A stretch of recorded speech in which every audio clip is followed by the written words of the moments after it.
நிறைய பேஷண்ட்ஸ் வந்து நான் நானாவே இல்லை மேம், நான் முதல்ல அப்படி இருந்தேன், இப்போ இப்படி ஆயிட்டேன் அப்படின்னு சொல்லிட்டு ஒரு குழப்பமா இருக்கு, நான் என்ன பண்றேன்னு எனக்கே தெரியல, என்னால் எந்த விஷயத்துலையும் ஃபோக்கஸ் கொடுக்க முடியல. இன்னும் வந்து இந்த ஐடியில் ஒர்க் பண்ணுறவங்களாம் பார்த்தீங்கன்னா நான் எதையுமே தெளிவாகவே என்னால் செய்ய முடியல, எந்நேரமும் ஒரு டயர்டாக இருக்குது, நான் இல்லை எனக்கு அது மட்டும் தெரியுது, ஆனால் எனக்கு என்ன பிரச்சனை நடந்துச்சுன்றது எனக்கு புரியல மேம், நீங்கள் தான் அதுக்கு ஒரு வழி சொல்லணும் அப்படின்னு கேட்குறாங்க. இதுதாங்க ஒரு பிரெயின் ஃபாக் அப்படின்னு ஒரு டெர்மினாலஜி யூஸ் பண்ணுறாங்க. ஆக்சுவலாக பிரெயின் ஃபாக் அப்படின்றது வந்து ஒரு மெடிக்கல் கண்டிஷன் கிடையாது, இது வந்து ஒரு கலெக்டிவ் ஆஃப் சிம்டம், ஒரு மனக்குழப்பம், நானாவே இல்லை அப்படின்ற நம்ம தமிழில் சொல்கிறோம் பார்த்தீங்களா, அதை தான் அவங்க பிரெயின் ஃபாக் அப்படின்னு சொல்கிறாங்க.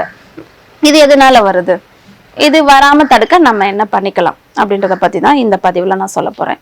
ஃபஸ்ட்டு வந்து நிறைய பேஷண்ட்ஸ்க்கு நான் நோட் பண்ணுறது இந்த பிரெயின் ஃபாக் ஏன் வருது அப்படின்னு பார்த்தீங்கன்னா சரியான தூக்கம் இல்லை, இதுதான் முதல் காரணம். 2 மணி வரைக்கும் எதையாவது உட்காந்து நோண்டிட்டு 2-3 மணிக்கு மேலே படுக்கிறாங்க, காலையில் ஒரு 8 மணி 9 மணிக்கு எந்திரிக்கிறாங்க. ஆக்சுவலாக நம்மளோட ஸ்லீப் வேக் சைக்கிள் அப்படின்றதே மாற்றிடுறாங்க. ஸோ இதுதான் ரொம்ப முக்கியமான காரணம். அதுக்கப்புறம் நான் எதையோ லைஃப்பில் சாதிக்க போகிறேன் அப்படின்னு நினச்சிட்டு வேக வேகமாக ஓடுறாங்க, தூங்குறது வந்து ஏதோ ஒரு வேஸ்ட்டு, டைம் வேஸ்ட் மாதிரி நினச்சிக்கிறாங்க. இதனால தான் இந்த பிரச்சனை ஃபஸ்ட்டு வருது. அல்டிமேட் நம்ம லைஃபோட பர்பஸ் என்ன, நம்ம ஹாப்பியாக ஹெல்த்தியாக இருக்கிறது தான்.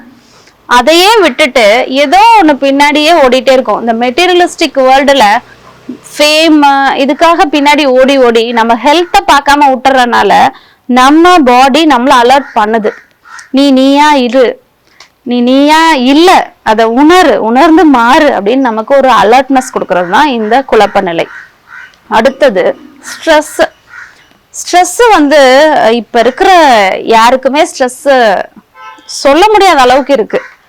எல்லாருமே ஸ்கூல் குழந்தைங்கள்ல இருந்து இப்போ ஸ்ட்ரெஸ் டென்ஷன் பேச ஆரம்பிச்சிட்டாங்க. ஸோ இந்த ஸ்ட்ரெஸ் வந்து அடுத்த காரணம். அடுத்தது டிப்ரெஸ்டா இருக்கிறது, யாருக்கிட்டையுமே மிங்கிள் ஆகாம தான் பாட்டுக்கு உட்காந்துட்டு ஒரு மொபைலோடய நோண்டிட்டு ஒரு சிஸ்டமோட ஒரு கேஜெட்ஸோடய இருக்கிறதும் இதுக்கு அடுத்த காரணம். அடுத்தது B12 டெஃபிஷியன்சிலையும் இது வரலாம். ஒரு வைரல் இன்ஃபெக்ஷன், இப்போ பார்த்தீங்கன்னா இந்த கோவிட் வந்துட்டு போனதுக்கு அப்புறம் ஒரு 3 மந்த்ஸ்க்கு சில பேஷண்ட்ஸ் இந்த மாதிரி இருந்தாங்க. ஒரு குழப்ப நிலை, ஒரு நார்மலா ஃபேஸ்க்கு ரிட்டர்ன் ஆகாம சில பேர் இந்த பிரெயின் ஃபாகை எக்ஸ்பீரியன்ஸ் பண்ணியிருக்காங்க. ஸோ இதுதான் ரொம்ப மேஜரா நான் ஐடென்டிஃபை பண்ண காரணங்கள்.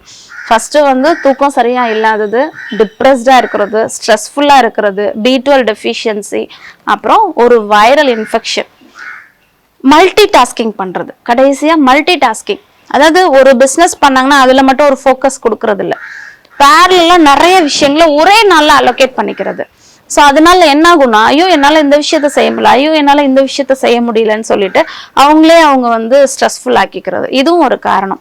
ஸோ இதுல இருந்து வெளியில வர நம்ம என்ன பண்ணணும் அப்படின்னு பார்த்தீங்கன்னா, ஃபர்ஸ்ட் நம்மளோட நேச்சர் என்ன, நம்மளோடனா என்ன, இந்த பிரெயின் ஃபாக் அஃபெக்ட் ஆன பேஷண்ட் அவங்கவுங்க உட்காந்து திங்க் பண்ணணும், என்னோட ட்ரூ நேச்சர் என்ன, எதுல வந்து எனக்கு ரொம்ப இன்வால்மெண்ட் இருக்கு, எதை நான் பிடிக்காம செய்யறேன் அப்படின்றத ஃபர்ஸ்ட் அனலைஸ் பண்ணணும்.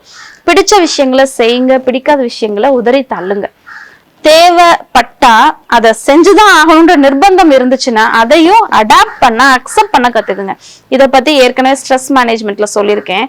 அவாய்ட், அக்செப்ட், ஆல்டர், இந்த மாதிரி ஏஎஸ் பத்தி பேசியிருக்கேன். ஸோ அதையும் நீங்க போய் பார்த்துக்கோங்க. So first stress management. அடுத்தது ஸ்லீப் ஹைஜீன். ஸ்லீப் ஹைஜீன் அப்படின்றதுல வந்து ஒரு பர்டிகுலர் டைம்ல படுத்து ஒரு பர்டிகுலர் டைம்ல எந்திரிக்கணும். உங்களால ஒரு 10:30 தான் படுக்க முடியுது அப்படின்னா 10:30 படுங்க. ஆனா 10:30 11க்கு மேல முழிச்சு எந்த வேலையும் செய்யாதீங்க. அதுக்கு முன்னாடியே நீங்க எதெல்லாம் டைம் வேஸ்ட் பண்றீங்களோ அதெல்லாம் ஐடென்டிஃபை பண்ணி அந்த டைம் வேஸ்ட் பண்ற ஆக்டிவிட்டிஸ் எல்லாம் கட் பண்ணிட்டு உங்களோட ஒர்க்கை முன்னாடி முடிச்சுட்டு ஒரு 10 to 10:30 படுக்க பாருங்க. காலையில ஒரு 5-5:30க்கு எந்திரிச்சு எக்ஸசைஸுக்காக டைம் ஒதுக்குங்க. ஸோ அந்த எக்ஸசைஸ் பண்ணும்போது என்டார்ஃபின், ஓபியாய்ட்ஸ், செரட்டோனின், இந்த நியூரோ டிரான்ஸ்மிட்டர்லாம் உங்கள் பிரெயினில் வந்து ரிலீஸ் ஆகிறதுனால நீங்கள் ரொம்ப ஹாப்பியாக ஒரு கான்ஃபிடென்ட்டாக உங்கள் வேலையை செய்ய முடியும். ஸோ உங்களுக்குள்ளேயே ஒரு கான்ஃபிடென்ட் லெவலை நீங்கள் கிரியேட் பண்ண முடியும். ஸோ இது 3வது இது எக்ஸசைஸ், ஸ்லீப் ஹைஜீன். ஃபர்ஸ்ட் வந்து மல்டி டாஸ்கிங் பண்ணாமல் பிளான் பண்ணி ஒரு விஷயத்த இதுதான் என்னால முடியும் அப்படின்னு சொல்லி ப்ரியாரிட்டைஸ் பண்ணி அந்த டேல உங்களோட பர்ஃபார்மன்ஸை வந்து பிளான் பண்ணி செய்யுங்க. அடுத்தது, உங்களுக்கு B12 டெஃபிஷியன்சி இருக்கா அப்படின்றத பார்த்து அதை கரெக்ட் பண்ணிக்கலாம். ஒரு இன்ஃபெக்ஷன்ல இருந்து வெளியில வர்றீங்களா, ஸோ வெளியில வர்றதுக்கு கொஞ்சம் டைம் ஆகும்னு சொல்லிட்டு அக்செப்ட் பண்ணிட்டு அது வரைக்கும் கொஞ்சம் ரிலாக்ஸ்டா வேலையை செய்யுங்க.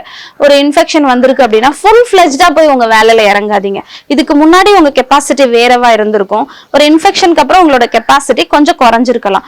ஸோ ஒரு 8 மணி நேரம் செய்றீங்க அப்படின்னா அதை பிரேக் பண்ணி ஒரு 3 hours கொஞ்சம் இடையில ரெஸ்ட் ரிலாக்ஸ் பண்ணிட்டு ஒரு ஃப்ரூட் ஜூஸஸ், ஃப்ரூட்ஸ் எடுத்துக்கிறது. ஸோ ரொம்ப குக் பண்ணி சாப்பிடாம ஃப்ரெஷ் வெஜிடபிள்ஸ், ஃப்ரூட்ஸ் இதெல்லாம் எடுத்துக்கிறத ஹேபிட்டாக வச்சுக்கலாம். ஸோ டயட், எக்ஸசைஸ், ஸ்லீப் இது 3 தாங்க. இதை நீங்கள் ஃபோக்கஸ் கொடுத்தீங்கனாலே நீங்கள் இந்த பிரெயின் ஃபாக், அதாவது நானாவே இல்லையே அப்படின்ற அந்த குழப்ப நிலையிலேருந்து நீங்கள் வெளியில் வந்துடலாம். புரிஞ்சிருக்கும்னு நினைக்கிறேன்.